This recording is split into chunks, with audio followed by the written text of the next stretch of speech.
Everyone, welcome to Alia makeover.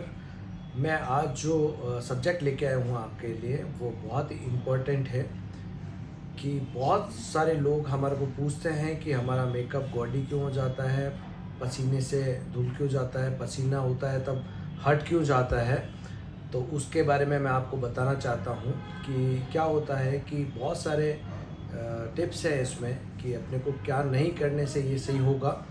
तो उसके लिए मैं बताना चाहता हूँ, सबसे पहले जब आप प्री प्राइमर्स कर रहे हैं तो बहुत ज़्यादा मॉइस्चराइजर्स यूज़ नहीं करने हैं, चाहे ड्राई स्किन हो, चाहे ऑयली स्किन हो, चाहे कॉम्बिनेशन स्किन हो। हमें ध्यान रखना है कि जब हम लोग प्री बेस लगा रहे हैं तो मॉइस्चराइजिंग हमारी बहुत ज़्यादा नहीं होनी चाहिए। अगर बहुत ज़्यादा होगी तो हमारा बेस जो है वो प्रॉपर सेट नहीं होगा और पसीने के साथ वो गॉडी हो जाएगा या काला हो जाएगा, ग्रे हो जाएगा। तो हमें उसका बहुत ध्यान रखना है कि जब हम लोग ड्राई स्किन पे काम करेंगे तब हम लोग मॉइस्चराइजिंग क्रीम जो है वो लगाएंगे। अगर आपको लगता है कि थोड़ा लगाने के बाद भी ड्राई है तो थोड़ा सा और लगा दीजिए, बट एक बार में बहुत सारा नहीं लगाना है, ठीक है। मिस्ट स्प्रे भी आप यूज़ कर सकते हैं for the nourishing skin nourishment के लिए मिस्ट स्प्रे यूज़ कर सकते हैं।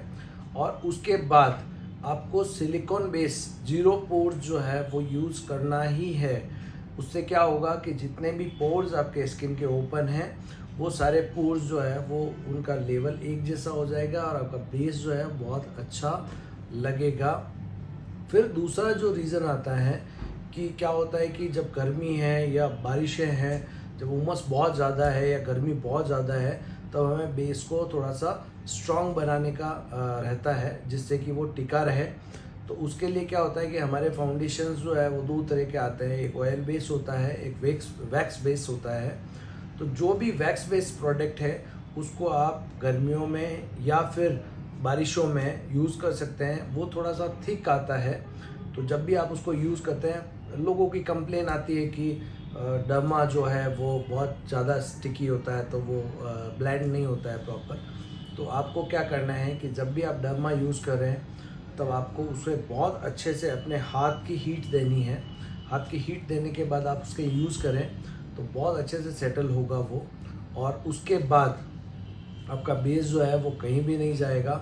नॉर्मल अगर पसीना आता है, देखिए ये जो मेकअप है ये पूरी तरह से एक ज्वेलरी है।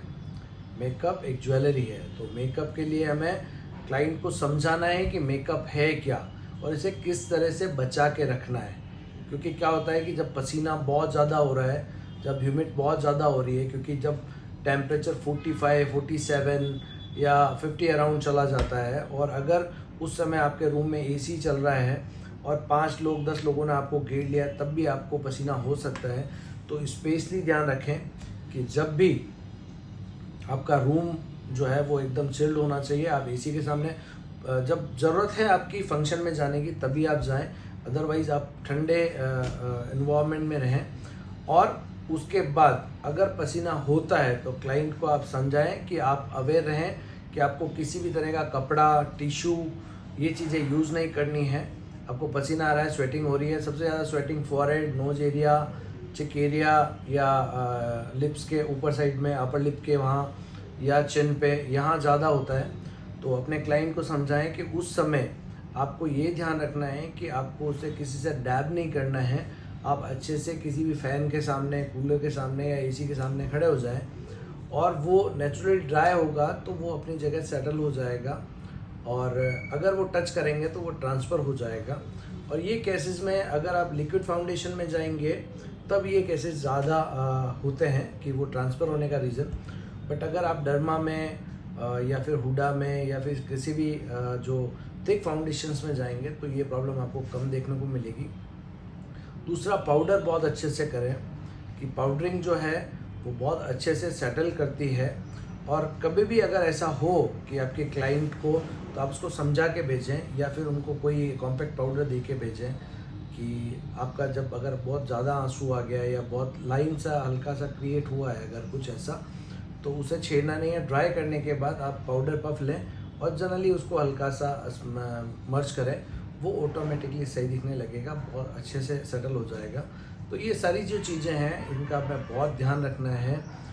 क्लाइंट से आप डिस्कस कर सकते हैं कि आपको वाटर इनटेक ज़्यादा लेना है, आपको नारियल पानी रेगुलरली लेना है, अपने स्किन को हाइड्रेट रखना है, ताकि आपकी स्किन अगर बहुत अच्छी होगी, आपका एब्डोमेन जो है वो बहुत सपोर्ट करेगा, तो आपका ग्लो बहुत अच्छा दिखेगा और हमारे मेकअप को भी स्टे करने में ज़्यादा से ज़्यादा समय मिल पाएगा। और आप ध्यान रखें कि ये सारी चीज़ें अपने क्लाइंट को बहुत अच्छे से बताएं, ताकि क्लाइंट जो है वो आपके मेकअप को ज़्यादा देर तक वेयर कर सके। Thank you very much for the watching this video.